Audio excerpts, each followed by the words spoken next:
As rightly said by Rohit, a single comb rises a future of flavor, fragrance, and fortune.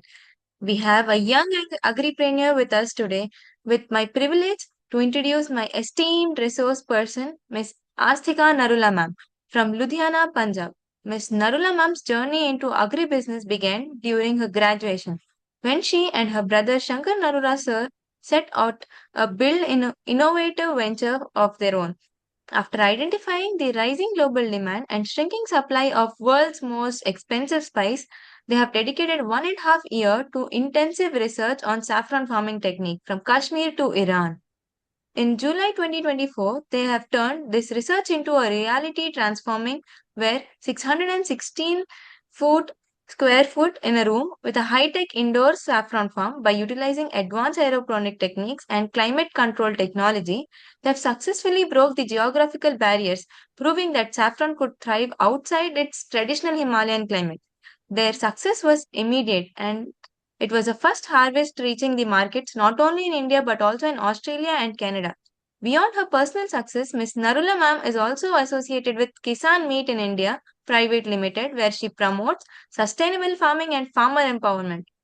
Her story is a powerful example of how scientific research and modern agribusiness mindset can revolutionize traditional agriculture.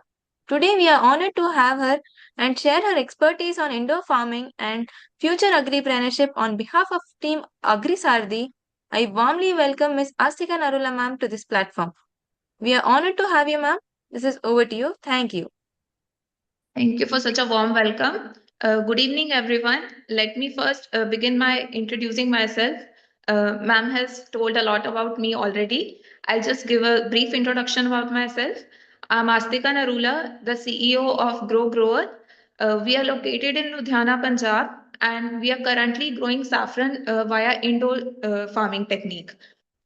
Since most of you have already attended the previous session, so I am assuming कि आपको थोड़ा बहुत idea already रहेगा saffron farming के बारे में. So I am basically going to give you a brief description about everything, just as the previous host also told you about the Indo saffron farming. So you have quite a few knowledge about the subject. So I would just like to continue the same topic and आपको उसके बारे में मैं complete और detail में बताने जा रही हूँ. So we are going to keep this session very interactive. So in case आपके कोई भी doubts वगैरह हैं, since previous sessions में भी काफी doubts थे, so you can note down your doubts. We will take that the end. We will take the doubts at the end of the session. And in case किसी की कोई और भी queries रहती हैं, आप side by side वो भी note down कर सकते हैं. So let us first start कि हम जो saffron indoor grow करते हैं, उसमें हम क्या-क्या चीजों का ध्यान रखते हैं. जैसे आपको पता है कि जो सैफरन ट्रेडिशनली ग्रो किया जाता है वो कश्मीर की फार्म्स में ग्रो किया जाता है, मतलब कश्मीर के खेतों में ग्रो किया जाता है. सो अगर हमें थ्रू आउट इंडिया सैफरन कहीं पे ग्रो करना है तो एक जायज सी बात है कि हमें सेम एनवायरनमेंट उसके लिए क्रिएट करना पड़ेगा, तभी हम उसको थ्रू आउट इंडिया ग्रो कर पाएंगे. एंड एज वी नो, जो कश्मीर रीजन है जहाँ पे ग्रो होता है सैफरन, वहां पे बहुत ठंडा एनवायरनमेंट होता है. तो बेसिकली जो सारा सैफरन ग्रो करने का गेम है वो आपका एनवायरनमेंट कंट्रोल करने पे आता है. एनवायरनमेंट में हमने क्या क्या चीजें कंट्रोल करनी होती हैं? बेसिकली 4 चीजें होती हैं जो हम एनवायरनमेंट में कंट्रोल करते हैं अगर हमने सैफरन थ्रू आउट इंडिया कहीं भी ग्रो करना है. और अगर हम एनवायरनमेंट की बात करें तो ये 4 चीजें हम आउटडोर एनवायरनमेंट में नहीं कंट्रोल कर सकते हैं. हमें एक इंडोर एनवायरनमेंट इसके लिए क्रिएट करना पड़ता है, एक क्लोज्ड स्पेस क्रिएट करना पड़ता है, प्रॉपर एक इंफ्रास्ट्रक्चर सेटअप करना पड़ता है, उसमें हम ये कंट्रोल कर पाते हैं. मैं आपको बता देती हूँ कि हम क्या क्या चीजें कंट्रोल करते हैं इंडोर सैफरन सेटअप के लिए. फर्स्ट ऑफ ऑल हम सबसे पहले टेम्परेचर कंट्रोल करते हैं. नेक्स्ट जो है, हम रूम में एयर फ्लो कंट्रोल करते हैं, जिसको हम नॉर्मल भाषा में ऑक्सीजन या कार्बन डाइऑक्साइड का बैलेंस कह सकते हैं. थर्ड थिंग इज कि हम रूम में ह्यूमिडिटी कंट्रोल करते हैं. जो भी हमने सेटअप बना रखा है, अगर हमने उसमें प्लांट्स ग्रो करने हैं क्लोज सेटअप में, so we need to make sure कि उसमें प्रॉपर वाटर कंटेंट उसको मिल रहा है, उसमें प्रॉपर रूम में ह्यूमिडिटी अवेलेबल है जो प्लांट्स को रिक्वायर्ड है ग्रो होने के लिए. फोर्थ थिंग जो हमें चाहिए है, जो कि प्लांट्स का बेसिक जो कंसेप्ट होता है ग्रो करने का, जो फोटोसिंथेसिस का प्रोसेस होता है, फोटोसिंथेसिस के लिए हमें मेन कंपोनेंट लाइट का चाहिए होता है. So we need to provide the light ताकि हम एक इंडोर सेटअप में भी सैफरन का प्लांट ग्रो कर पाए. सो विच मीन्स कि हमें temperature, light, carbon dioxide and humidity, ये चार चीजें हमें कंट्रोल करनी होती हैं एक प्रॉपर इंडोर सेटअप में, तभी जो सैफरन है हम कहीं पे भी ग्रो कर पाएंगे थ्रू आउट इंडिया। ठीक है। अब एक ब्रीफ आपको मैं सारा टाइमलाइन समझा देती हूँ कि सैफरन का जो फार्मिंग है हम कौन से मंथ में स्टार्ट करते हैं, क्या क्या उसमें फेजेस आते हैं, क्या क्या उसमें चेंजेस आते हैं, and how do we proceed, how do we harvest the saffron and everything related to that. So अगर मैं एक सिंप्लीफाइड आपको वर्जन में बताऊं तो सैफरन का जो कल्टीवेशन स्टार्ट होता है वो अगस्त के मंथ में स्टार्ट होता है। अगस्त के मंथ में हमारे पास सीड्स आ जाने चाहिए हैं। ये मैं बहुत आइडियल केस सिनेरियो की बात कर रही हूँ। आइडियली जो सैफरन का साइकिल चलता है वो अगस्त के मंथ में स्टार्ट होता है। ठीक है। अगस्त के मंथ में हम सैफरन का जो प्रोसेस है ग्रो करने का, इंडोर ग्रो करने का, उसको हम स्टार्ट करते हैं। कई लोगों का ये भी क्वेश्चन आएगा कि क्या सेम ही टाइमलाइन आउटडोर भी फॉलो की जाती है, तो उनका आंसर यस है। सेम टाइमलाइन जो हम इंडोर सैफरन में फॉलो करते हैं ग्रो करने के लिए, वही सेम टाइमलाइन बाहर कश्मीर के खेतों में भी यूज की जाती है। वो सेम टाइमलाइन फॉलो करते हैं। ठीक है। तो अगस्त के मंथ में जो है हमारे पास सैफरन के सीड्स अवेलेबल होते हैं। वो सैफरन के सीड्स जब हमारे पास आते हैं, हमारा सबसे पहला काम होता है सैफरन के सीड्स को क्लीन करना।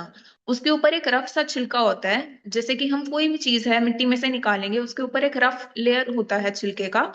हमें उसको साफ करना होता है, धोना होता है। सैफरन के कॉर्न के केस में हम उसको वॉश नहीं करते हैं। उसके ऊपर जो छिलका होता है, ड्राई छिलका होता है, उसको हम बाय हैंड मैन्युअली एक एक छिलका पील करते हैं। ठीक है। उसको हम डीसिल्वराइजेशन का प्रोसेस कहते हैं। एक बार हमने सारे लॉट का, फॉर एग्जाम्पल हमने 100 kg ऑफ सैफरन बल्ब लिया है एग्जाम्पल के तौर पे, तो एक बार हमने सारा 100 kg जो बल्ब है उसके ऊपर डीसिल्वराइजेशन कर लिया, उसका छिलका उतार दिया। उसके बाद इसको सिर्फ एक फंगस का प्रॉब्लम आता है सैफरन के सीड में। यूजुअली जो और तरीके के क्रॉप्स होते हैं, कईयों में कुछ कीड़ा लग जाता है, किसी को कुछ और तरीके की बीमारी होती है।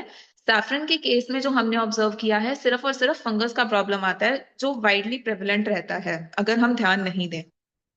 तो जैसे ही हमारे पास सीड आता है, हम एक प्रिकॉशन के लिए उसको एंटी फंगल ट्रीटमेंट देते हैं। अब एंटी फंगल ट्रीटमेंट कई तरीके का होता है। कुछ लोग जो है केमिकल्स वगैरह भी यूज कर सकते हैं।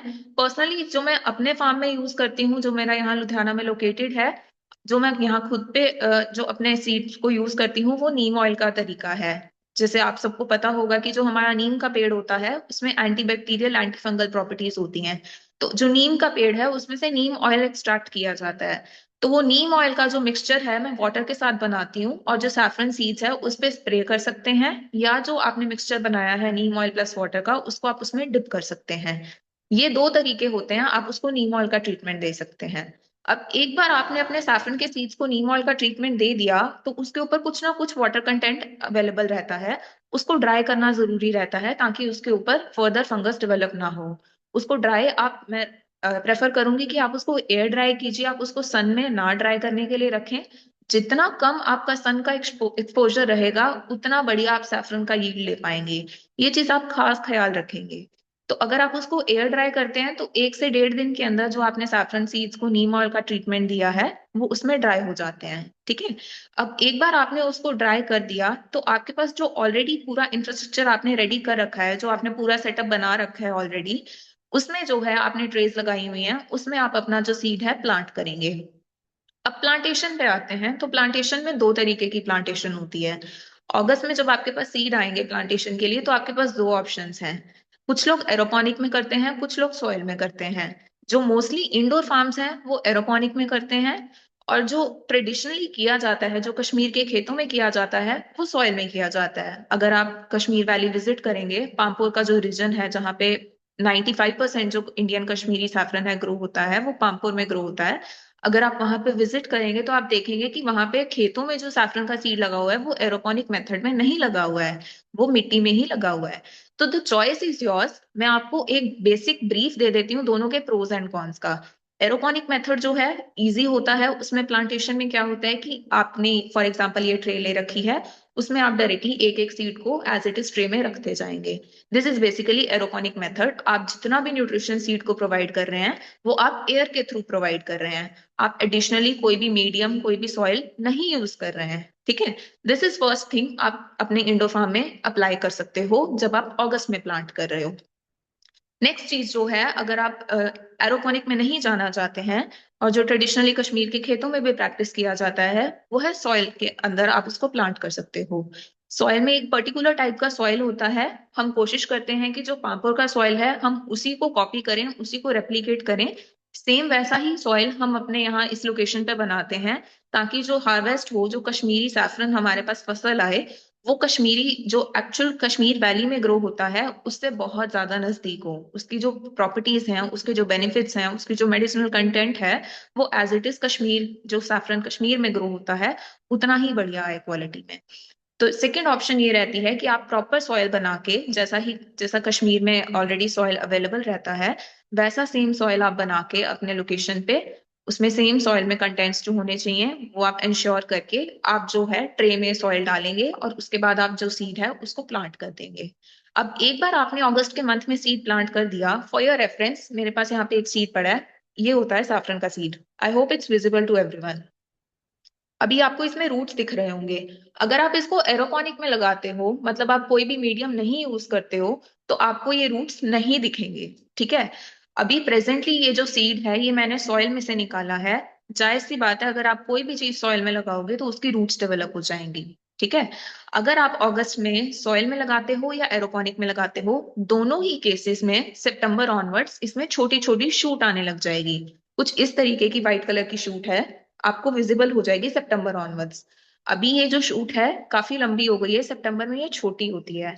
धीरे धीरे ये जो ग्रो करती है, अक्टूबर मिड तक आते आते ये बेसिकली 4 to 5 इंचेस की ग्रो कर जाती है।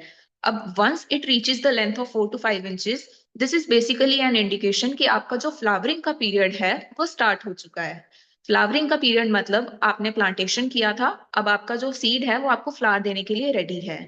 पर्पल कलर का सैफरन का फ्लावर होता है, एज मोस्ट ऑफ यू आपने ऑलरेडी देख रखा होगा, या फॉर रेफरेंस पर्पस आप हमारा इंस्टाग्राम पे जाके प्रोफाइल विजिट कर सकते हैं। मैंने उस पे बहुत डीपली ये जो चीजें हैं उसमें शेयर की हुई हैं।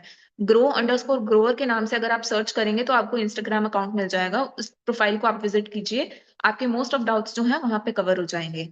सो पर्पल कलर का जो सैफरन का फ्लावर होता है, उसमें ऑलरेडी सैफरन प्रेजेंट होता है जब वो फ्लावर खुलता है। ठीक है। वंस वो सैफरन का फ्लावर खुलता है, आपके लिए ये चीज इंश्योर करनी बहुत जरूरी है कि जिस दिन आपका सैफरन का फ्लावर इस तरीके से बंद है और वो खुल गया है, उसमें जो केसर प्रेजेंट है, वो केसर को आप उसी दिन एक्सट्रैक्ट करेंगे। उसको उसी दिन केसर को निकाल के उसको आपने ड्राई करने के प्रोसेस में डालना है। अब आपका फायदा तभी होगा अगर आप टाइमली अपना केसर जो है फ्लावर में से प्लग करेंगे, उसको ड्राई करेंगे, उसको स्टोर करेंगे, तभी आप उसको अच्छे प्राइस पे सेल कर पाएंगे। क्योंकि at the end of the day हम जो ये फार्मिंग कर रहे हैं, अच्छा प्राइस लेने के लिए ही कर रहे हैं, हम मॉनेटरी टर्म्स के लिए ही ये बेनिफिट जो है फार्मिंग कर रहे हैं। तो इसलिए हमारे लिए ये बहुत जरूरी है कि जिस दिन सैफरन उगा है, फ्लावर खिला है, उसमें से हमने सैफरन निकालना है। उसको प्रॉपरली प्लग करके with the help of gloves and mask हम यूज करते हैं via plug, while we are plucking the saffron. So it is very important कि उस दिन हम जो है प्रॉपर हाइजीन मेंटेन करें जब हमारी फ्लावरिंग स्टार्ट हो गई है, और उसको प्रॉपरली ड्राई करने के प्रोसेस में डालें। अब ड्राई करने का प्रोसेस में भी 4 से 5 तरीके होते हैं। कुछ कुछ लोग जो है सनलाइट में इसको ड्राई करते हैं, कुछ लोग जो है इसको माइक्रोवेव या ovens में ड्राई करते हैं। Some people also use dehydrators. अगर मैं पर्सनली अपने फार्म की बात करूं तो I personally air dry my saffron. Air dry का मतलब कि मैं इसको 4 से 5 दिन जो है नॉर्मली छाया वाले कमरे में रख देती हूँ, कोई भी ऐसा खाली स्पेस जहां पे ज्यादा इंट्रूजन नहीं हो, लोगों का आना जाना नहीं हो, मैं इसको वहां पे 4 से 5 दिन के लिए रख देती हूँ एक प्लेट या एक ट्रे में, while I wait for the other batch to come. तो 4 से 5 दिन के अंदर जो है मेरा फर्स्ट बैच जो है कंप्लीटली ड्राई हो जाता है। अब आप चाहें तो फैन यूज कर सकते हैं, फैन ड्राई करने के लिए जो है आप इसको फैन ऑन कर सकते हैं।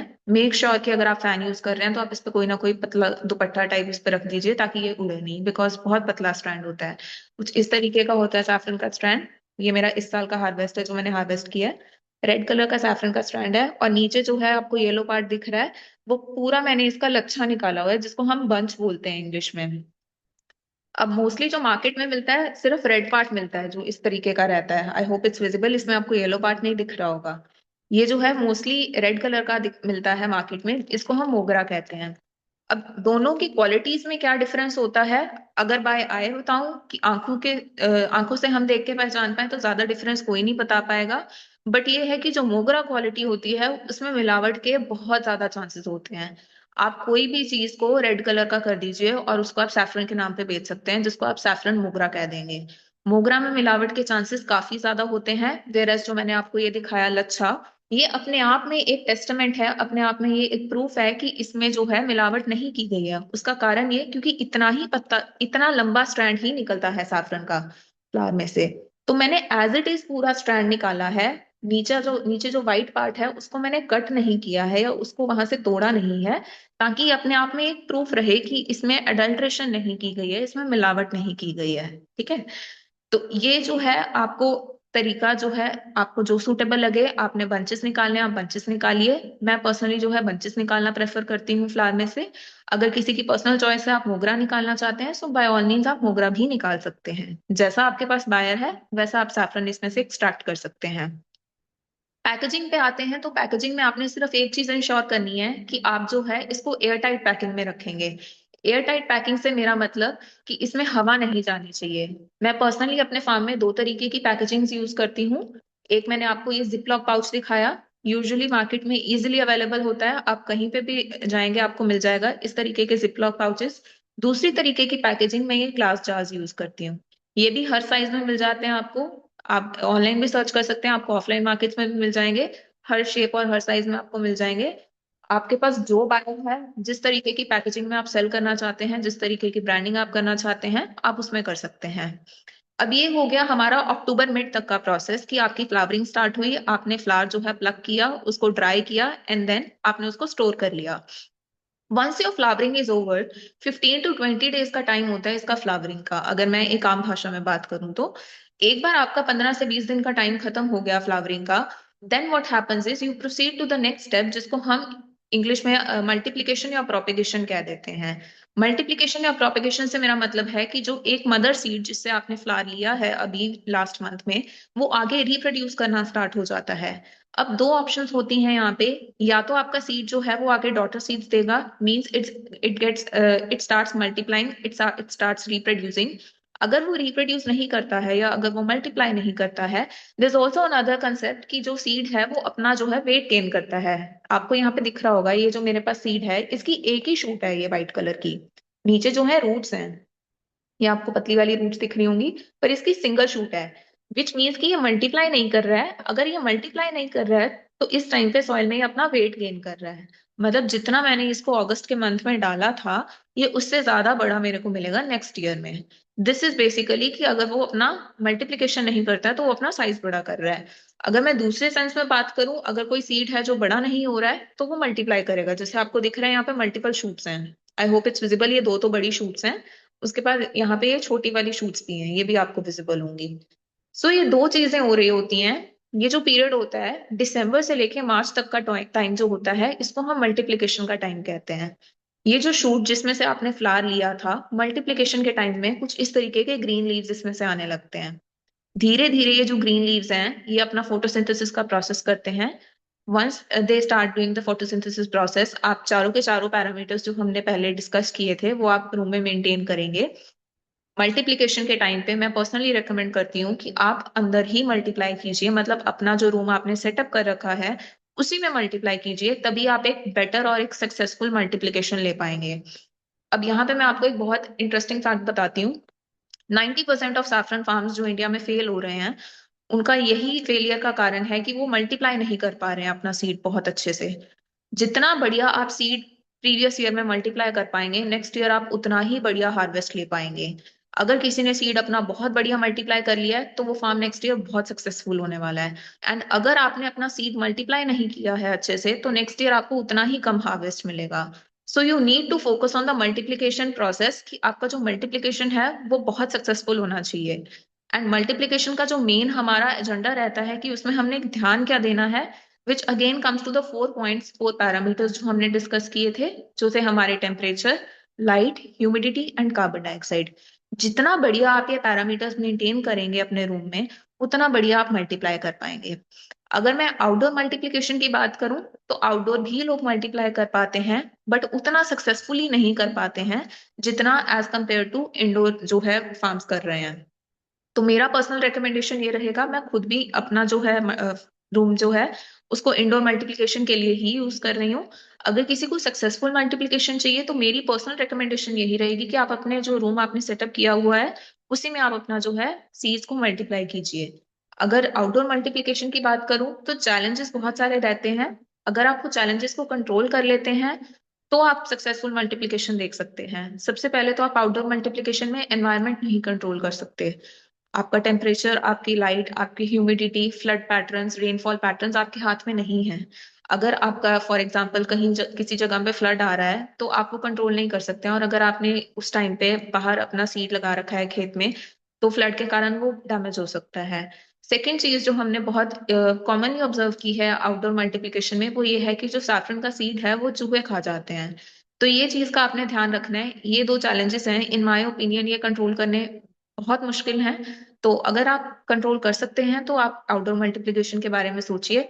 अदरवाइज मेरा पर्सनल ओपिनियन यही रहेगा कि आप मल्टीप्लिकेशन जो है अपने रूम में ही कीजिए, इंडोर मल्टीप्लिकेशन पे ही फोकस कीजिए। अब दिसंबर से लेके मार्च तक का जो हमारा मल्टीप्लिकेशन का टाइम है, अभी जैसे हम जनवरी में है, जनवरी मिड में, तो ये लीव्स आपको काफी ग्रीन दिख रहे हैं। मेरे पास जो दूसरा भी बल्ब है उसमें भी हमारे लीव्स काफी ग्रीन दिख रहे हैं। तो as we proceed near the March month, जैसे जैसे हम मार्च के पास पहुंचते जाएंगे जो लीव्स हैं येलो होते जाएंगे। नॉर्मली भी हम देखते हैं कि कोई भी प्लांट है, कोई भी ट्री है, कोई भी क्रॉप है, उनका एक शेडिंग टाइम होता है। तो उसी तरीके से जो सैफरन के लीव्स भी हैं वो मार्च आते आते पीले पड़ने शुरू हो जाते हैं, और अप्रैल ऑनवर्ड्स जो वो लीव्स हैं वो शेड होने लग जाते हैं। अप्रैल से लेके जो जुलाई तक का टाइम होता है इसका डोरमेंसी का टाइम होता है, या इसका स्लीपिंग का टाइम होता है। अब अगर एक आम भाषा में बताऊं आपको, एक सिंपल सा लॉजिक देती हूँ कि आपका जो प्लांट है उसने 8 महीने काफी मेहनत की है, 4 महीने उसने आपको फ्लावर भी दिया है, ठीक है, अक्टूबर तक उसने ग्रो करके आपको फ्लावर दिया। फिर उसने 4 महीने अपनी ग्रोथ की, उसने या तो मल्टीप्लाई किया या उसने अपना साइज बड़ा किया, ठीक है। ये दो चीजें उसने काफी मेहनत की है 8 महीने। So basically now it needs some rest, वो प्रॉपर एक रेस्ट चाहता है 4 महीने के लिए, ताकि वो अपने आप को अगले साल के लिए प्रिपेयर कर पाए। 4 मंथ्स जो होता है इसका डोरमेंसी का टाइम होता है, जिस टाइम पे ये अपने आप को नेक्स्ट ईयर नेक्स्ट प्रोडक्शन के लिए प्रिपेयर करता है। तो जब हमने सॉइल में डाला है सीड, आप ये चीज इंश्योर करेंगे कि सॉइल जो है आपकी प्रॉपरली ड्रेन्ड होनी चाहिए, उसमें जो मॉइस्चर लेवल्स हैं जो रिक्वायर्ड है वो मेंटेन्ड होने चाहिए। आपका जो सॉइल है वो बिल्कुल ड्राई नहीं होना चाहिए। अगर सॉइल में पानी नहीं है तो आपका सीड ग्रो नहीं कर पाएगा। So as you proceed to the July month, आप ऑब्जर्व करेंगे कि आपका जो सीड है उसमें वाटर का कंटेंट काफी कम रहने लग गया है, आपका जो सॉइल है वो ड्राई रहने लग गया है। ये आपके लिए एक इंडिकेशन है कि आपका जो डोरमेंसी का पीरियड है वो धीरे धीरे खत्म होता जा रहा है, and you need to prepare for the plantation for the next year.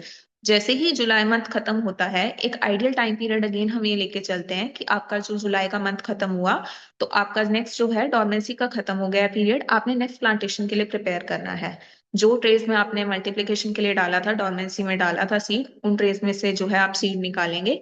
Again आप सारा जो है सेम प्रोसेस फॉलो करेंगे, डीसिल्वराइजेशन का, एंटी फंगल ट्रीटमेंट का, एंड अगेन उसको प्लांटेशन का। ये पूरा 1 ईयर का साइकिल मैंने आपको एक बार ब्रीफ आउट कर दिया। Now we will further discuss कि अगर मैं जैसे आपको बहुत एम्फेसाइज करके कह रही हूँ कि हमें एक प्रॉपर सेटअप बनाने की जरूरत है, तो वो सेटअप में लगनी क्या क्या चीजें हैं, आप नोट डाउन कर लीजिए अगर कोई इंटरेस्टेड है तो। बेसिकली इसमें 4 से 5 इंपॉर्टेंट कंपोनेंट्स लगेंगे। सबसे पहला कंपोनेंट है आपका सीड का। आपको सबसे पहले इंपॉर्टेंटली सीड्स चाहिए जो आप ग्रो करेंगे। सेकेंड इंपॉर्टेंट थिंग इज कि आपको एक रूम चाहिए जो प्रॉपरली इंसुलेटेड होना चाहिए।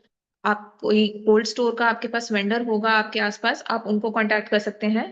दे will be able to help you and guide you. Proper एक इंसुलेटेड रूम आपको चाहिए। अगर कोई रूम नहीं भी है, आप खाली स्पेस में भी इसको इंसुलेट कर सकते हैं। प्रॉपरली इंसुलेट करने का तरीके काफी होते हैं। मेरा जो पर्सनल रिकमेंडेशन रहता है वो होता है पफ पैनल का इंसुलेशन आप लीजिए, जो है बहुत कॉमनली अवेलेबल रहता है और पॉकेट पे भी उतना एक्सपेंसिव नहीं रहता है। कल को अगर आपने रूम एक्सपैंड भी करना है या कहीं पे शिफ्ट भी करना है तो इट इज इजिली मूवेबल या it is easily expandable as well, ठीक है। अब आपने एक बार अपना प्रॉपरली इंसुलेटेड रूम बना लिया, टेम्परेचर प्रोवाइड करने के लिए आपको चिलर्स रिक्वायर्ड होंगे। बहुत लोगों का डाउट होता है कि एसीज काम करेंगे या नहीं करेंगे। एसीज काम नहीं करेंगे, उसका कारण ये है कि हमें सैफरन ग्रो करने के लिए 16 डिग्री से कम का टेम्परेचर चाहिए होता है। जो हमारे हाउस होल्ड एसीज होते हैं वो 16 डिग्री से कम में नहीं आते हैं, ठीक है। So you need proper commercial ACs या इंडस्ट्रियल चिलर्स जो होते हैं, जो आपके लिए टेम्परेचर क्रिएट करेंगे। नेक्स्ट कॉमन जो चीज हमें चाहिए होती है, बहुत से इंडोर फार्म्स में लगी हुई है, वो है ह्यूमिडिफायर या डी। आपको लगता है आपके एरिया में ह्यूमिडिफायर या डी की नीड है तो आप उसको डेफिनेटली इंस्टॉल कीजिए। पर्सनली मैंने अपने फार्म में ना तो ह्यूमिडिफायर इंस्टॉल कर रखा है ना ही डीह्यूमिडिफायर इंस्टॉल कर रखा है। मेरा ह्यूमिडिटी का पैरामीटर तो भी मैंने रूम में इजीली मेंटेन किया हुआ है। जैसा आपको कन्वीनियंट लगे आप उसके इंस्टॉलेशन के बारे में डिसीजन ले सकते हैं। नेक्स्ट थिंग इज कि आपको जो है एयर फ्लो मेंटेन करने के लिए आपके पास चिलर्स आ गए, आपने रूम का लेआउट उस तरीके से प्लान कर लिया कि रूम में कार्बन डाइऑक्साइड ज्यादा नहीं हो रही है। नेक्स्ट कंपोनेंट इज कि आपका पास आपके लाइट्स होने चाहिए। जैसे लाइट्स होती हैं बहुत तरीके की होती हैं, कुछ लोग नॉर्मल एलईडीज भी यूज करते हैं, कुछ लोग ग्रो लाइट्स यूज करते हैं। अगेन इट्स योर चॉइस, आपका जो भी आपको रिक्वायर्ड हो आप वो लाइट यूज कर सकते हैं। बेसिकली मैं पर्सनली बात करूं तो मैं अपने फार्म में 3 तरीके की लाइट्स यूज करती हूँ, 3 कलर्स की स्पेसिफिकली यूज करती हूँ। एज यू नो प्लांट्स को ग्रो करने के लिए, हम इंडोर प्लांट्स को ग्रो करने के लिए ग्रो लाइट्स यूज करते हैं। तो मैंने नॉर्मल एलईडी लाइट्स यूज की हैं, और जो वेवलेंथ और जो स्पेक्ट्रम है मैंने वो ग्रो लाइट्स वाला मेंटेन किया है नॉर्मल एलईडी ट्यूब लाइट से। 3 अलग अलग कलर्स मैंने यूज किए हैं, एक है natural light, natural white, second है blue, and third is pink. ये 3 कलर्स का जो मैंने कॉम्बिनेशन बनाया है, इनका इंटेंसिटी मैं प्लस या माइनस कर लेती हूँ एज पर माई रिक्वायरमेंट। जब जब जिस जिस फेज में मुझे लाइट ज्यादा चाहिए होती है, I increase the intensity, I increase the brightness. Otherwise मैं उसको थोड़ा डिम कर देती हूँ, थोड़ा डल कर देती हूँ। उसके लिए डिमर्स आते हैं मार्केट में, इजीली आपको मिल जाएंगे। आप वो जो है मार्केट में सर्चअप कर सकते हैं, जो आपने लाइट्स यूज किए हैं उसके साथ कंपैटिबल कौन से डिमर्स आ रहे हैं। और प्रॉपरली ये जो 4 पैरामीटर्स हैं इनको मेंटेन करने के लिए आपको सेंसर्स लगेंगे लास्ट पे। ठीक है, आपके पास सेंसर्स होने चाहिए जो आपका टेम्परेचर कंट्रोल करें, आपका लाइट कंट्रोल करें, आपका ह्यूमिडिटी कंट्रोल करें, एंड आपका कार्बन डाइऑक्साइड कंट्रोल करें। आपको एक एक्यूरेट रीडिंग दे पाए ताकि आप उनको कंट्रोल कर पाओ। नेक्स्ट बेसिक चीज जो आपको चाहिए होगी, सिंस आपने एक रूम सेटअप किया है और अगर आप एक इंडोर सेटअप कर रहे हैं तो आप डेफिनेटली वर्टिकल स्पेस को भी यूज करेंगे। तो आप एक बेसिक जो है रैक्स इंस्टॉल कर सकते हैं अपने रूम में, ताकि आप जो वर्टिकल स्पेस है रूम का वो यूज कर पाए। तो पर्सनली मैंने अपने रूम में जो है मेटल रैक्स यूज किए हैं, जिसको हम स्लॉटेड एंगल के रैक्स बोल देते हैं, या नॉर्मली मार्केट में जो है ऑफिस रैक्स के नाम से भी मिल जाते हैं। हर जगह की लोकल मार्केट में आपको ऑफिस रैक्स या मेटल रैक्स इजीली मिल जाएंगे। आप अपने रूम के अकॉर्डिंग जो है उनका साइज या उनके डायमेंशंस को है कस्टमाइज कर सकते हो। ठीक है, उसके बाद आपने जो सीड लिए हैं उनको प्लांट करने के लिए आपको ट्रेस भी चाहिए। ट्रेस 2 तरीके की हैं, प्लास्टिक ट्रेस हैं और सेकेंड है वुडन ट्रेस। दोनों के अपने प्रोज एंड कॉन्स हैं। प्लास्टिक ट्रेस थोड़ी चीप हैं, वुडन ट्रेस आपको एक्सपेंसिव पड़ेंगी। प्लास्टिक ट्रेस की लाइफ थोड़ी कम है, वेरएस वुडन ट्रेस की जो लाइफ है वो काफी प्रोलॉन्ग रहती है, काफी लंबी टाइम तक आपको चलती हैं, ड्यूरेबल होती हैं। चॉइस इज योर्स, आप जो यूज करना चाहते हैं बाय ऑल मीन्स आप वो यूज कर सकते हैं। पर्सनली मैंने अपने फार्म में जो है वो वुडन ट्रेस यूज की हैं। अब once your infrastructure is set up, अब एक मैं आपको बेसिक आइडिया दे देती हूँ सबसे छोटे सेटअप के लिए आपको कितना इन्वेस्टमेंट लगेगा। एक बेसिक इन्वेस्टमेंट जो आपके पास रिक्वायर्ड होना चाहिए वो है 15 to 16 lakhs का। एक सबसे छोटे स्केल के सेटअप की मैं बात कर रही हूँ, 10 by 10 के सेटअप के लिए आज की डेट में आपको मिनिमम 14 to 15 lakhs का रिक्वायरमेंट रहेगा। उसमें से मेजर आपका इन्वेस्टमेंट जो जाने वाला है वो बल्ब्स में जाने वाला है। जैसे अभी प्रीवियसली शैलेश सर ने भी डिस्कस किया कि बल्ब्स आज की डेट में availability it's very poor, availability का इशू है, I definitely agree. Due to availabilities issue supply backend पे भी काफी कम है कश्मीर में बैन की वजह से। सो द प्राइस उसकी वजह से काफी हाइकअप हो गया है। सो मेजर आपका जो इन्वेस्टमेंट जाने वाला है वो बल्ब्स पे जाने वाला है। अगर आप ये इंश्योर कर लेते हो कि आपने ये काम जो है स्टार्ट करना है, आप मेंटली प्रिपेयर्ड होके चलिए कि आपको एक काफी हेफ्टी प्राइस पे करना पड़ेगा। अगर मैं 15 लाख का इन्वेस्टमेंट लेके चल रही हूँ तो आप अज्यूम करके चलेंगे कि 60% इन्वेस्टमेंट आपको बल्ब्स में डालना पड़ेगा। ठीक है, ये मैं आपको 15 lakhs का जो इन्वेस्टमेंट बताया है, मैंने आपको 10 by 10 रूम का एक गाइडलाइन दे रही हूँ मैं। 100 स्क्वायर फीट में मैं मान के चल रही हूँ 15 lakhs का आपका इन्वेस्टमेंट लगेगा, जिसमें अप्रोक्सीमेटली 60% जो है आपको बल्ब्स में डालना पड़ेगा। रियलिस्टिकली बात कर रही हूँ। लास्ट ईयर जो था सैफरन के सीड्स का प्राइस का एक मैं आपको आइडिया दे देती हूँ। मेरे कुछ कॉन्टैक्ट्स हैं नून में, उन्होंने लास्ट ईयर जो through out India plan setup हुए हैं उनमें से 1-2 लोगों से मेरी टच में थी मैं, तो उन्होंने 2550 रुपीज पर केजी पे भी सैफरन का सीड परचेज किया है। तो सैफरन का जो सीड है काफी एक्सपेंसिव हो गया आज की डेट में। सो अगर किसी ने ये स्टार्ट करना है, आप ये चीज मान के चलिएगा कि आपका जो आरओआई है वो बहुत स्लो आने वाला है। लॉन्ग टर्म प्रोसेस है, लॉन्ग टर्म बिजनेस है। अगर किसी को लगता है कि शॉर्ट टर्म में, जैसे आप यूट्यूब पे वीडियोस देखते हैं या इंस्टाग्राम पे वीडियोस देखते हैं, थंबनेल्स देख के अगर कोई यहाँ पे आया है कि 1 साल में करोड़पति, 2 साल में करोड़पति, नहीं बन पाओगे। सैफरन का बिजनेस आज की डेट में काफी चैलेंजेस लेके आ रहा है, ठीक है। So you need to be mentally prepared कि आपको कम से कम 4 साल इस बिजनेस में लगेंगे अपना ब्रेक इवन अचीव करने में। फॉर एग्जाम्पल, आपने एक 10 बाय 10 रूम सेटअप किया है, आपने उसमें 15 lakhs इन्वेस्ट किया है, 15 lakhs आपको वापस रिकवर करने में, ब्रेक इवन में आने में मिनिमम 4 years लगेंगे। मैं ये चीज आपको प्रैक्टिकली बता रही हूँ। सो यूजुअली कहना बहुत आसान होता है कि सैफरन का business is very lucrative, but आज की डेट में ड्यू टू बल्ब्स अवेलेबिलिटी जो उसकी प्राइसिंग चल रही है, मैं अगर रियलिस्टिकली बात करूं तो 4 साल आप लेके चलेंगे, मेंटली प्रिपेयर्ड होके चलेंगे। अगर कोई इतना पेशेंस लेके चल रहा है तो ही मैं ये बिजनेस किसी को रेकमेंड करूंगी, अदरवाइज मेरी पर्सनल रिकमेंडेशन नहीं रहती है किसी शॉर्ट टर्म विजन वाले पर्सन को। अगर कोई पर्सन है जो इंस्टेंट मनी चाहता है, इंस्टेंट रिटर्न्स चाहता है, ये बिजनेस उसके लिए नहीं है, ठीक है। अब मोस्टली जो है हम पार्टनरशिप पे वर्क करते हैं। पार्टनरशिप का मैं आपको एक बार ब्रीफ आउट कर देती हूँ। बेसिकली हम सब चीजों में हेल्प करते हैं। आपके सेटअप में हेल्प करते हैं, क्या आपको सेटअप लगेगा वो सब चीजों में हम हेल्प करते हैं। उसके लिए वेंडर्स प्रोवाइड करते हैं। अगर आपको लगता है कि वो वेंडर्स से आप सर्विसेज लेना चाहते हैं, बाय ऑल मीन्स आप ले सकते हैं, अदरवाइज आप अपने भी वेंडर्स ढूंढ सकते हैं। उसके बाद मैंने बेसिकली आपको बताया कि जितना बढ़िया आप अपने पैरामीटर्स कंट्रोल करेंगे उतना बढ़िया आप हार्वेस्ट ले पाएंगे। अब हार्वेस्ट आपका बेसिकली डिपेंड करता है पैरामीटर्स पे, और पैरामीटर्स अगेन डिपेंड करेंगे कि आपकी सीड की कंडीशन क्या है। तो हम पार्टनरशिप पे इसीलिए वर्क करते हैं ताकि हम वर्चुअली आपके साथ कनेक्टेड रहें और आपका जो सीड है उसकी कंडीशन है वो हम देख पाए, ठीक है। तो एक वर्चुअल मीटिंग रहती है एवरी 15 days पे, जिसको अटेंड करना मैंडेटरी होता है जो हमारे सब पार्टनर्स होते हैं उनके लिए, ताकि हम आपका जो सीड है, आपका जो फार्म है उसकी कंडीशन देख पाए और उसके अकॉर्डिंग आपको पैरामीटर्स का हम एक चार्ट देते हैं। प्रॉपर आपको एक चार्ट बना के दिया जाता है, एवरी 15 days पे हम वो चार्ट जो है रीन्यू करते हैं, चेंज करते हैं as per your farms condition, as per your seeds condition, ठीक है।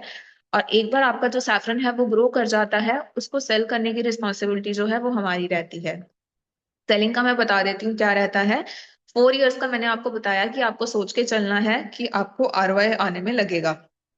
4 years का आप जब ये सोच के चल रहे हैं तो मैं मान के चल रही हूँ कि आपके पास जो सैफरन है वो वेरी हाई क्वालिटी का सैफरन है, ठीक है। मैं यहाँ पे पुअर क्वालिटी ऑफ सैफरन की बात बिल्कुल भी नहीं कर रही हूँ। आई एम अज्यूमिंग कि आप सब पैरामीटर्स बहुत अच्छे से मेंटेन कर रहे हैं, आपकी प्रोडक्शंस बहुत आइडियल आ रही हैं, आपका जो क्वालिटी है वो टॉप नॉच आ रहा है, तो ही आप उसको एक अच्छी प्राइसिंग पे सेल कर पा रहे हैं। और अगर आप एक अच्छी प्राइसिंग ले पाएंगे तभी मैं अज्यूम कर रही हूँ कि 4 साल में अपना आरओआई आप अचीव कर पाएंगे। और मेरा जो टारगेट रहता है पार्टनरशिप में वो यही रहता है कि मैं आपको पैरामीटर्स उस हिसाब के दूं कि आप एक अच्छी प्राइसिंग ले पाएं, आप एक अच्छी क्वालिटी ले पाएं सैफरन की। पर्सनली मैं जो अपना सैफरन है वो एक्सपोर्ट मार्केट में सेल करती हूँ। मैंने अभी 2 साल अपने कंप्लीट कर लिए हैं सैफरन फार्मिंग के इंडोर में। तो मैंने लास्ट ईयर भी एक्सपोर्ट किया था और मैंने 2024 में भी इसको एक्सपोर्ट ही किया था जब मेरा हार्वेस्ट आया था।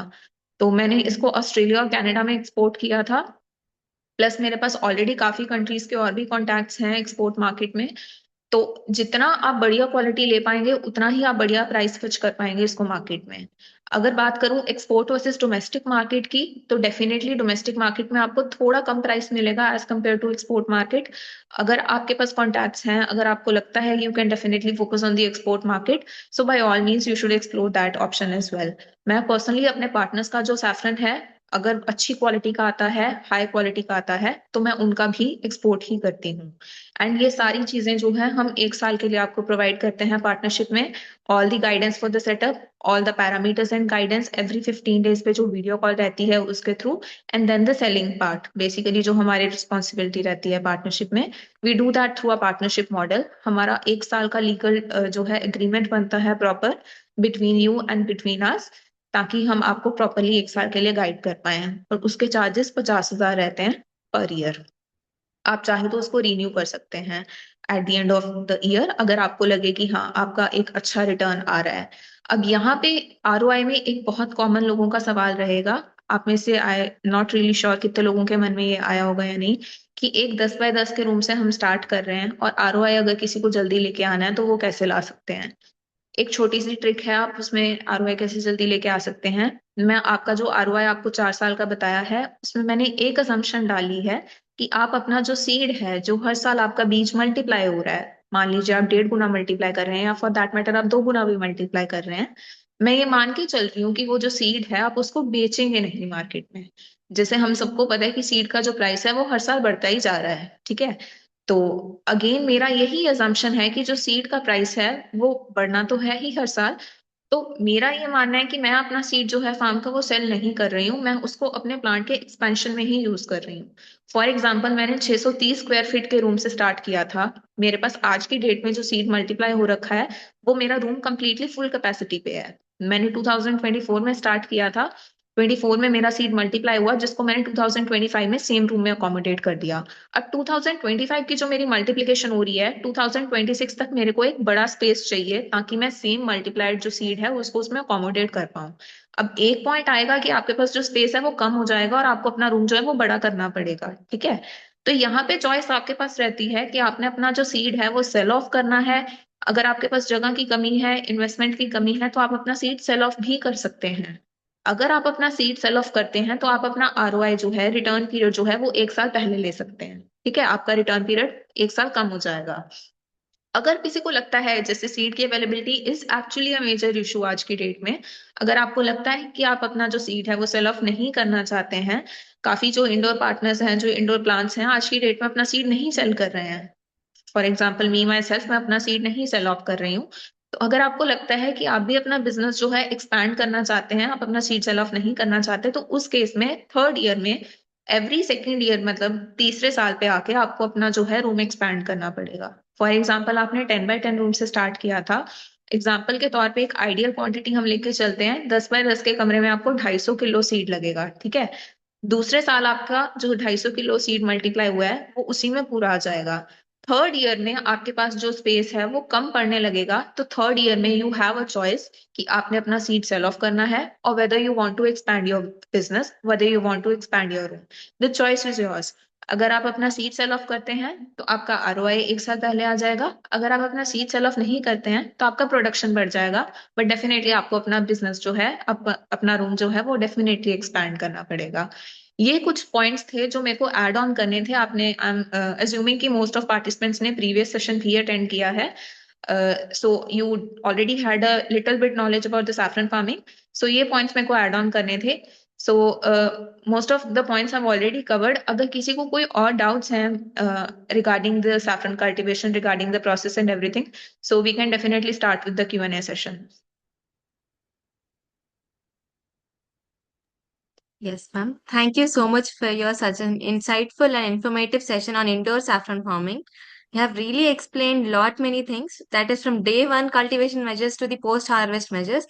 This is really a very informative session, ma'am. Now we'll be moving forward from the query session. So the instructions are: those who have questions are kindly requested to raise the hand. And when invited, please unmute yourself, turn on your camera, and briefly introduce about yourself. Participants may also ask the questions through the chat box.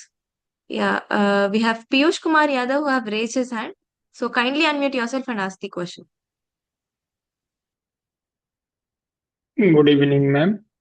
Good ma'am evening. My question is कि ma'am इतना करने के बाद जो हमारा yield आता है, तो what is the value product, value added product and the what is the medicinal value and other things, मतलब इसके हम क्या कुछ बना सकते हैं, इसका मेडिसिनल वैल्यू क्या होगा, इसका यूजेस क्या होगा? यूजेस की बात करें तो सर बेस्ट यूज तो यही है कि आप इसको एज इट इज सेल करें, जैसे मैं आज की डेट में सेल कर रही हूँ। आपके पास अगर थोड़ा बहुत मार्केट रिसर्च आपने ऑलरेडी कर रखा है, आपके पास बायर्स अवेलेबल हैं, whether in the domestic market, whether in the export market, आप इसको एज ऑफ सेल करिए। वो आपके लिए बेटर ऑप्शन रहेगा as a beginner, I would say. Definitely 4-5 साल के बाद जब आपके पास एक्सपीरियंस हो जाए, आप और इसके प्रोडक्ट्स में एक्सप्लोर कर सकते हैं। जैसे प्रीवियसली शैलेश सर ने मेंशन किया था कि वो सैफरन का एक्सट्रैक्ट जो है निकालते हैं, या इसकी जो क्रीम्स वगैरह आती हैं, ब्यूटी क्रीम्स आती हैं, वो डेफिनेटली आप एक्सप्लोर कर सकते हैं। बट एज अ बिगनर मेरी रिकमेंडेशन रहेगी कि आप वैल्यू एडेड प्रोडक्ट्स पे फोकस ना करके इसको एज इट इज ही सेल कीजिए। जैसे कि मैम अभी मार्केट में बहुत सारे प्रोडक्ट्स, जैसे हम स्किन की ही बात कर लें तो बहुत सारे ऐसे फेस वॉश या वगैरह वगैरह हैं, तो क्या वो रियल में उसमें केसर मिले हुए हैं या उनके जगह कुछ और सब्स्टिट्यूट में ऐड कर रखा है, जैसे लिखा होता है कि एडिंग केसर एंड पिक्चर्स लगे होते हैं? सर हो सकता है डेफिनेटली उसमें केसर एडेड होगा। अब केसर कौन सा एडेड है ये नहीं ना पता है, केसर की भी तो क्वालिटीज आती हैं। हो सकता यस है उसमें मैम। बढ़िया क्वालिटी का केसर ना एडेड हो, उसमें बहुत लो क्वालिटी का केसर एडेड हो। That is why they are able to sell it at such a cheap price, है ना। तो अगेन कॉस्मेटिक्स वगैरह में जो यूज होता है, एक मैं यहाँ पे पॉइंट और ऐड करना चाहूंगी। कॉस्मेटिक्स में जो यूज होता है सैफरन, उसका प्राइस वैल्यू बहुत कम होता है क्योंकि उसका मेडिसिनल कंटेंट ज्यादा नहीं होता है। कॉस्मेटिक्स और फेस वॉशेस वगैरह में जो सैफरन चाहिए होता है, उसमें सिर्फ कलर कंटेंट चाहिए होता है या हल्का अरोमा चाहिए होता है। जो मेडिसिनल कंटेंट हमें चाहिए होता है, वो बेसिकली हमें हेल्थ को इम्प्रूव करने के लिए चाहिए होता है। बेसिकली 3 इंडस्ट्रीज होती हैं जो आपको सैफरन के लिए टारगेट करनी चाहिए। एक है आपका कॉस्मेटिक इंडस्ट्री, जिसमें सबसे सस्ता और सबसे लो ग्रेड सैफरन जाएगा आपका, ठीक है। नेक्स्ट होता है आपका फूड इंडस्ट्री, जिसमें मिड ग्रेड सैफरन आपका जाता है। थर्ड होता है इसका फार्मास्यूटिकल इंडस्ट्री, मतलब जो आपकी मेडिसिनल इंडस्ट्री है, उसमें आपका सबसे हाईएस्ट ग्रेड ऑफ सैफरन जाएगा, क्योंकि इसमें जो मेडिसिनल कंटेंट है वो फार्मास्यूटिकल कंपनीज को चाहिए होता है मेडिसिन मैन्युफैक्चर करने के लिए। So these are the 3 industries जो आपको फोकस करनी चाहिए, डिपेंडिंग ऑन जो आपके पास क्वालिटी है वो। Ma'am, instead of laboratory checkup, केवल लेबोरेटरी से ही हम पहचान सकते हैं कि saffron grade 1 and 2? Because ma'am market में बहुत सारे ऐसे केमिकल्स आ चुके हैं आर्टिफिशियल, जो हमें फ्रेगनेंस में या फिर देखने से लगते हैं कि हाँ दिस इज अ सेफ्रॉन। तो इसको कैसे हम आइडेंटिफाई करेंगे? डेफिनेटली केमिकल्स आपको ये पहचानने में तो हेल्प कर देंगे कि ये सैफरन है या नहीं है, बट वो आपको ग्रेड नहीं बता सकते हैं। मेडिसिनल कंटेंट क्या आया है, उसके लिए आपको लैब टेस्ट ही करवाना पड़ेगा। 3 जो इसमें तो मेडिसिनल प्रॉपर्टीज होती हैं, एज अ वो आपको कंज्यूमर, लैब टेस्ट में अगर पता लगेंगी। एज अ कंज्यूमर कोई ऐसा, जैसे वेजिटेरियन पे साइन बने होते हैं वेज के, या ऐसा कोई चीज है जिससे हम दुकान पे या एज अ कस्टमर आइडेंटिफाई कर सके कि हाँ दिस इज अ रियल और दिस इज? सर आज की डेट में I am not really sure कि आपको ये चीज के बारे में पता है या नहीं। मोस्ट ऑफ सैफरन जो इंडिया में सेल हो रहा है, जो ब्रांडिंग करके सेल होता है, दैट इज ईरानी सैफरन। ठीक है, उसमें मेडिसिनल कंटेंट जो है वो बहुत कम होता है। मैं ये नहीं कह रही कि वो सैफरन नहीं है, वो डेफिनेटली सैफरन है, but that is Iranian saffron. और प्रेजेंटली जो है इंडिया, जो कश्मीर में जो सैफरन ग्रो होता है, वो मोस्टली जो सैफरन है वो एक्सपोर्ट हो रहा है। कश्मीर वैली का जो सैफरन है वो आज की डेट में एक्सपोर्ट हो रहा है। यस थोड़े मैम। बहुत जो इंडोर फार्म्स हैं हमारे जैसे, या जो पुणे में हैं, और भी मल्टीपल इंडोर फार्म्स हैं, हो सकता है वो यहाँ पे इंडिया में डोमेस्टिकली स्मॉल स्केल पे सेल कर रहे हो, बट हाँ मेजोरिटी जो मैम, ब्रांड इंडिया में सेल बिहार कर रहे हैं, एग्रीकल्चर यूनिवर्सिटी में भी शुरू हुई है sorry. Indoor farming. Ma'am, Bihar agriculture university में भी कुछ एमएससी स्कॉलर्स ने और साइंटिस्ट ने मिलकर बहुत इंडोर ज्यादा अभी फार्मिंग शुरू प्रेजेंटली की। इंडिया में बहुत छोटे ऐसे स्टार्टअप्स आ रहे हैं, बहुत लोगों ने स्टार्ट किया है। तो अगर मैं बात करूं कि क्वालिटी आप श्योर कर पाए मार्केट में जाके, that is not possible without the lab test. Okay ma'am, thank you yeah ma'am, thank you ma'am. Thank you, ma'am. Ma'am, we have another participant who have raised his hand. He's Mohammed. Mohammed, kindly unmute yourself and ask the question. Good evening ma'am. Ma'am actually आपने जो अभी तक जो भी बताया वो बहुत कुछ बेनिफिशियल था उसके अंदर, और मेजरली मेरा तो ऐसा कोई डाउट नहीं है। मेरा बस एक एक्सपीरियंस है, मेरा एक पर्सनल एक्सपीरियंस है। एज मैं खुद भी हाइड्रोपोनिक फार्मिंग करता हूँ, तो मेरा खुद का भी एक मेजर इशू ये रहता है कि मेरा फंगल डिजीज उसके अंदर बहुत ज्यादा आते हैं। तो मैं यूजुअली जो है सीड ट्रीटमेंट में जो है मैं ट्राइकोडर्मा यूज करता हूँ। तो क्या ट्राइकोडर्मा हम यूज कर सकते हैं केसर केस में? Do you have any? Definitely, definitely, by all means. तो नीम ऑयल का इतना क्यों ये है, प्रेवलेंट क्यों है नीम ऑयल कंपेयर टू ट्राइकोडर्मा? क्योंकि मैंने जब देखा है कि ट्राइकोडर्मा में जब यूज करता हूं तो उसका इफेक्ट बहुत ज्यादा अच्छा आता है कंपेयर टू बिल्कुल, नीम। वो इंस्टेंट इफेक्ट होता है डेफिनेटली। नीम ऑयल एक नेचुरल मेथड है। बहुत से कंट्रीज जो हैं, अगर आप एक्सपोर्ट मार्केट टारगेट कर रहे हैं, वो ऐसे केमिकल्स जो हैं उनके लैब टेस्ट में परमिटेड नहीं होते हैं। दैट इज वाई जो मोस्ट ऑफ द प्लेयर्स अभी इंडिया में हैं, वो नीम ऑयल पे फोकस कर रहे हैं, जो स्पेसिफिकली एक्सपोर्ट मार्केट्स को टारगेट कर रहे हैं। दिस इज द रीजन कि नीम ऑयल का प्रेवलेंस इतना ज्यादा है। पर ट्राइकोडर्मा तो एक बेनिफिशियल फंगस है ना मैडम, तो वो तो कम डेफिनेटली, है नहीं, तो वही भी आई कम्प्लीटली अग्री। अगर मैं स्पेसिफिकली एक्सपोर्ट मार्केट्स की बात करूं, जैसे मैं पर्सनली जो है एक्सपोर्ट मार्केट्स में डील करती हूँ, बहुत से कंट्रीज हैं जिनमें इतना ऑब्स्ट्रक्शन नहीं आता है। ईयू की अगर स्पेसिफिकली बात करूं, जैसे यूरोपियन यूनियन की, तो कुछ ऐसी कंट्रीज हैं जो बहुत स्ट्रिक्ट हैं अपने फूड रेगुलेशंस को लेके। वही फूड रेगुलेशंस अगर हम फॉलो करें, अगर हमें सेम रिजल्ट्स, चाहे स्लो रिजल्ट्स मिल रहे हैं, डेफिनेटली नीम ऑयल से हमें रिजल्ट स्लो मिलते हैं as compare to other methods. अगर स्लो रिजल्ट्स भी मिल रहे हैं एंड अगर हम उन कंपनीज को, उन कंट्रीज को भी टारगेट कर पा रहे हैं, तो एक मेजर प्लस पॉइंट आता है वहां पे नीम ऑयल के लिए। Thank you so much. Yeah. Thank you, ma'am. Ma'am, we have received a question from Nikunj that he is asking, can I know some background of ma'am, how the journey identified from somewhere to saffron cultivation, and also what is the tentative price of local and foreign markets right now? And what about 4 years of production and 10 into 10 room? Definitely. Starting with my background, I would like to briefly introduce about my background. I am basically a humanities graduate from Delhi University, and I'm currently pursuing MBA from Chandigarh University in International Trade and Digital Marketing. So as such, मेरा agriculture में कुछ भी background नहीं है. So बहुत लोगों का ये query आएगा कि so how come saffron cultivation आप इसमें कैसे आए? So basically मेरे father का idea था. He is very interested about such upcoming techniques and most of लोग जो कोविड में बेसिकली हम खाना पीने पे फोकस कर रहे थे, whereas my father was basically the man behind this everything. So उन्होंने basically that was the time जब उन्होंने इसके बारे में रिसर्च करना स्टार्ट किया. कोविड टाइम में इंडिया में एक्चुअली में कोई भी इसको काम नहीं कर रहा था 2019-20 के टाइम पे. प्रेजेंटली अगर मैं बात करूं उस टाइम पे इंडिया में इंडो सैफरन कल्टीवेशन नहीं हो रहा था. उस टाइम पे वेस्ट में हो रहा था, where as US, Canada, Iran जैसी कंट्रीज में. सो उसके बारे में उन्होंने काफी स्टडी किया and that is when we took the plunge in 2024 and उन्होंने जब ये आइडिया हमारे साथ शेयर किया, so we started the business in 2024. So this is about my background and about the price differentiation between domestic and international market. मैं बाकी competitors जो हैं उनके प्राइस के बारे में तो I am not really aware. अगर मैं अपनी प्राइसिंग की बात करूं तो यहाँ इंडिया में I sell my own saffron. Same इसी पैकेजिंग में मैं सेल करती हूँ, without any branding, without any packaging. ये सेम जिपलॉक पाउच ही रहता है मेरा.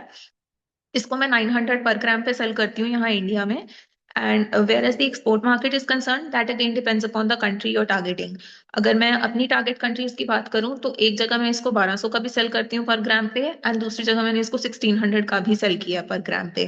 So that is the price differentiation depending upon आपके पास क्या बायर है, कौन सी कंपनी का बायर है. अगर आपके पास फूड का बायर है तो डेफिनेटली आपको थोड़ा कम प्राइस मिलेगा. अगर आपको फार्मास्यूटिकल कंपनी का बायर मिला है तो डेफिनेटली आपको एक हायर प्राइस मिलेगा. So that is your choice कि आप कौन सा जो है इंडस्ट्री टारगेट करते हैं. Yes, ma'am. And he's asking, what about the 4 year production and 10 by 10 room?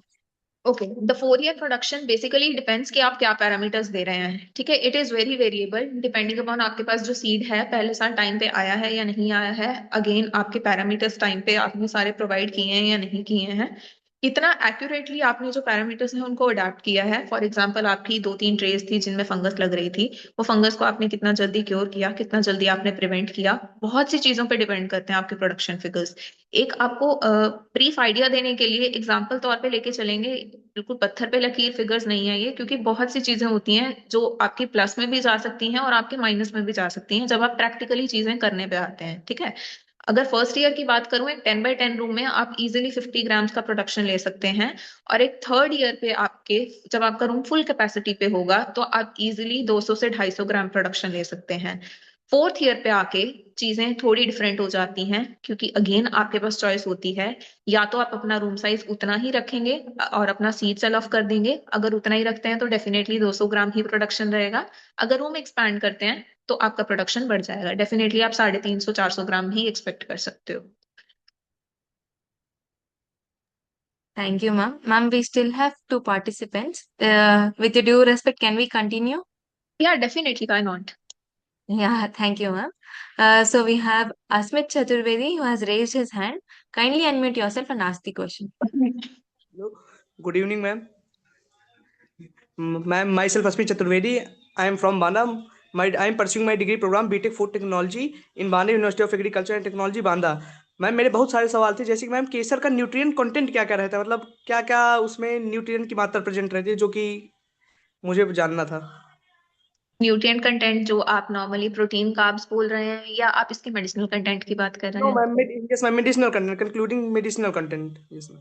Basically इसमें 3 मेडिसिनल कंटेंट होते हैं. एक होता है पाइक्रोप्रोसिन, दूसरा होता है क्रोसिन, तीसरा होता है सैफ्रनल.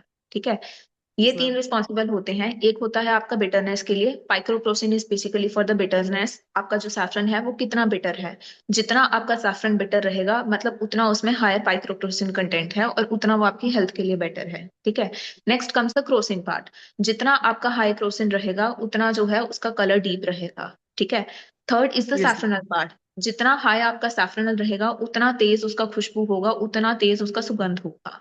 ये तीन Yes. इसके पैरामीटर्स होते हैं। जितने बढ़िया ये रहेंगे उतना बढ़िया आपको मेडिसिनल कंटेंट के हिसाब से आपको प्राइस मिल पाएगा मार्केट में। Okay ma'am. और मैम जैसे मार्केट में कई टाइप की केसर आती है, तो मैम नकली और असली केसर में डिफरेंस मैम कैसे करें? जैसे कि कई हमारे यहाँ खुद एक मैम 80 रुपए पर ग्राम से भी स्टार्ट है, और कई कई 300, 400, 900 रुपए पर ग्राम, जैसे आपने बताया वैसे भी है। तो मतलब कैसे पता करें मैम कि ये ओरिजिनल है? It is very tough to actually decide this, but एक बेसिक सा मैं आपको बताती हूँ। कई तरीके का केसर होता है मार्केट में। एक होता है कलर्ड केसर आता है मार्केट में। कुछ लोग पेपर को कट करके उसकी स्ट्रिप्स को कलर करके सेल ऑफ करते हैं, ठीक है। वो आपको 100 रुपए का भी इजीली मिल जाएगा, ठीक है। उसके बाद आता है ईरानी सैफरन, ठीक है। बेसिकली उसमें मेडिसिनल कंटेंट कम होते हैं। उसका जो प्राइस होता है 200-250 के आसपास होता है पर ग्राम, ठीक है। देन कम्स कश्मीरी सैफरन, जिसका प्राइस जो है 550-600 ऑनवर्ड्स स्टार्ट होता है, ठीक है। अगेन ये आप एक प्राइस जो ब्रैकेट है इसके अकॉर्डिंग आप डिसाइड कर पा रहे हैं कि आपका जो सैफरन है वो ओरिजिनल है या नहीं। दूसरी चीज जो है आप ये ऑब्जर्व करेंगे कि अगर आप एक ओरिजिनल कश्मीरी सैफरन लेंगे वर्सेस आप फॉर एग्जांपल कोई कलर्ड सैफरन लेंगे या कोई अडल्ट्रेटेड सैफरन लेंगे, जो एक मिलावट वाला केसर है या जो लो क्वालिटी केसर है, वो अपना रंग जो है पानी में बहुत जल्दी छोड़ देगा। आप साइमल्टेनियसली 2 ग्लासेस लीजिए पानी के, एक में आप Yes, नकली ma'am. केसर डालिए, लो क्वालिटी केसर डालिए, एक में आप हाई क्वालिटी कश्मीरी सैफरन डालिए, ठीक है। आप ऑब्जर्व करेंगे जो लो क्वालिटी सैफरन है उसका रंग बहुत जल्दी छूट गया है। विद इन 3 to 4 मिनट्स उसने अपना पूरा कलर डिफ्यूज कर दिया है पानी में। वेरएस जो हाई क्वालिटी सैफरन है वो इजीली 25 से 30 मिनट लेगा जो अपना रंग पूरा छोड़ने में। 25 से 30 मिनट से पहले वो अपना पूरा कलर नहीं छोड़ेगा। ये एक बेसिक आप जो है चीज देख सकते हैं। Third is the bitterness. जितना कड़वा आपका सैफरन रहेगा उतना वो ज्यादा प्योर और ओरिजिनल होगा। Yes. और मैम मेरा एक सवाल और था कि जैसे मैम मैं यूपी के बांदा डिस्ट्रिक्ट से हूँ, तो मैम मुझको केसर जैसे सैफरन की कल्टीवेशन चालू करनी है मैम। तो उसके लिए मैम कैसे कैसे इन्वायरमेंट और आर्टिफिशियल इन्वायरमेंट मैम क्या क्या जरूरत पड़ेगी उसकी? 4 कंपोनेंट्स जो हमने डिस्कस किए वही आपको रूम में मेंटेन करने हैं और प्रॉपर आपको उसके लिए इंफ्रास्ट्रक्चर क्रिएट करना होगा। क्या मैम, मतलब मैं थोड़ा मैम उस टाइम पे absent था, अगर एक बार मैम डिटेल में थोड़ा 4 कंपोनेंट बता देती तो। टेम्परेचर है, लाइट यस है, मैम। कार्बन डाइऑक्साइड है एंड ह्यूमिडिटी है। ये 4 पैरामीटर्स आपको मेंटेन करने हैं। उसके अकॉर्डिंग आपको अपना एक रूम सेटअप करना है। मैम मतलब मैंने ये सब टेम्परेचर चीजें, कितने से? सॉरी यस, टेम्परेचर मैम कितने से कितना सेटअप? सही है ना, बहुत डिटेल डिस्कशन है यहाँ पे। It won't be a proper medium कि मैं आपको यहाँ पे ये चीज कन्वे कर पाऊँ। आप मेरा इंस्टाग्राम जो है उसको रेफर कर लीजिए, grow_grower आप सर्च अप करेंगे ना इंस्टाग्राम पे, GROW ग्रो, GROWER ग्रोअर, उस पे आप जाएंगे। उस पे मैंने ये सब चीजें बहुत डिटेल में कवर अप की हुई हैं। आप एक बार वो सब वीडियोस रेफर कीजिए, they might help you out. आपकी आवाज नहीं आ रही है सर। अरे मैम, मैं इंस्टाग्राम में हूँ नहीं फिलहाल, लेकिन अगर यूट्यूब में अगर आप हो तो चैनल बता देती। ग्रो ग्रोअर आप सर्च करेंगे, grow grower saffron farm Ludhiana, आपको यूट्यूब पे भी चैनल मिल जाएगा। मैम एक और सवाल था मैम, कि मैम क्या हम आपके फॉर्म में आके सीख सकते हैं मैम केसर का कल्टीवेशन? डेफिनेटली आप हमारा फार्म विजिट कर सकते हैं। जो अभी मैंने आपको 1 घंटे के अंदर डिलीवर किया है वो मैं आपको मच डेप्थ में कवर कर पाऊंगी। तो आप विजिट करने का प्लान कर सकते हैं। फार्म हमारा ओपन है विजिट के लिए। अगर कोई यस और मैम। भी पर्सन है जो आके पर्सनली विजिट करना चाहता है, देखना चाहता है फार्म, आप नंबर नोट डाउन कर सकते हैं, आप कांटेक्ट कर सकते हैं और प्रॉपर अपॉइंटमेंट बुक कर सकते हैं। मैम नंबर कॉन्टैक्ट अगर आप नंबर श्योर, बता देती। यस। 911 991 599 599 6555। 6555। मैं यहाँ चैट बॉक्स में भी नंबर ड्रॉप कर रही हूँ। ओके किसी को मैम। रिक्वायर्ड हो तो आप रेफर कर सकते हैं। मैम मतलब कोई चार्जेस वार्जेस तो मैम कुछ ऐसा सिस्टम? चार्जेस रहते हैं 2400 पर पर्सन जो है, चार्जेस रहते हैं विजिट के, गाइडेंस के, फार्म टूर के। इसमें हम सब चीजें जो है इन डेप्थ कवर करते हैं। ओके या मैम, कितने दिन का मतलब ये टूर होगा इसकी? सिंगल डे का रहता है। 2.5 से 3 घंटे की हमारी जो है डिस्कशन रहती है जिसमें आपके 1-on-1 सारे डाउट्स हम लेते हैं। Thank you very much ma'am. और कोई किसी का Thank you, डाउट? ma'am. या Yeah, ma'am. Welcome. We still have one sure sure definitely. participant. Sorry to interrupt. Yeah. Not He's Omkar. He is studying in third year of BSc Agriculture from Alpani Ghadpati, Osmanabad, Maharashtra College. He's Okay. asking that can we generate saffron seed through tissue culture and can we sell this type of seed in the market? Presently, it has not been possibly done. And as far as I know, abhi possible nahi hai. Baki in the near future, let's hope for the best that we're able to do such a thing. Because अगर हम इस चीज में successful हो जाते हैं तो definitely जो प्राइस हाइक है और जो बल्ब अवेलेबिलिटी का इशू है वो हम टैकल कर सकते हैं. Yes, ma'am. Thank you, ma'am. On behalf of organizing team, it is my privilege to propose the vote of thanks for the today's session. We sincerely acknowledge and appreciate Ms. Asthika Narula ma'am for delivering an insightful and well-structured lecture on indoor saffron farming.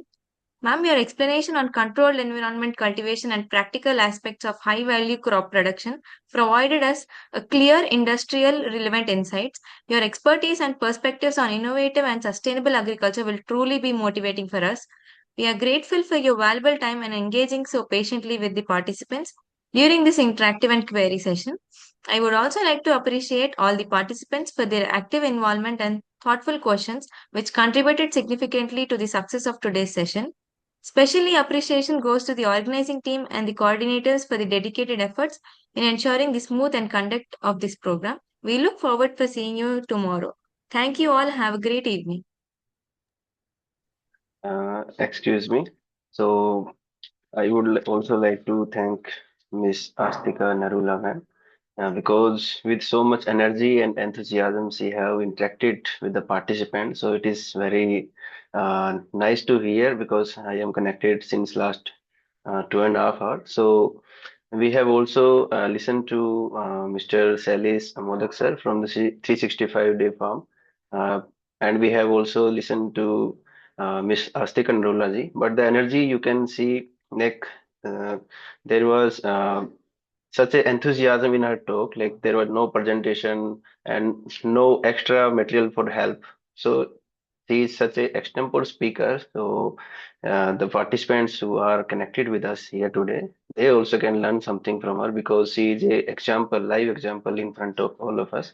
Because at a very such young age, she is doing this enterprise like entrepreneurship in saffron farming. Although she is not from agriculture background, she have mentioned it. So all of you can also go into this entrepreneurship. So my sincere and hearty congratulations to Ms. Astika Narula for the future endeavors and to the all participants so that we get this opportunity to uh, attend this lecture today and we heard it very sincerely. So thank you so much, Astika, and keep it up in the future also. And we will look forward to have such more sessions from you. Thank you so much for your kind words, sir. It meant a great deal to me. It was really nice interacting with you, everyone. Thank you so much. And as of now, the session is ended. So we will meet tomorrow at the same time. Until that time, you can fill out your attendance in the chat section. The link is provided. Thank you. Have a good day. Jai Hind.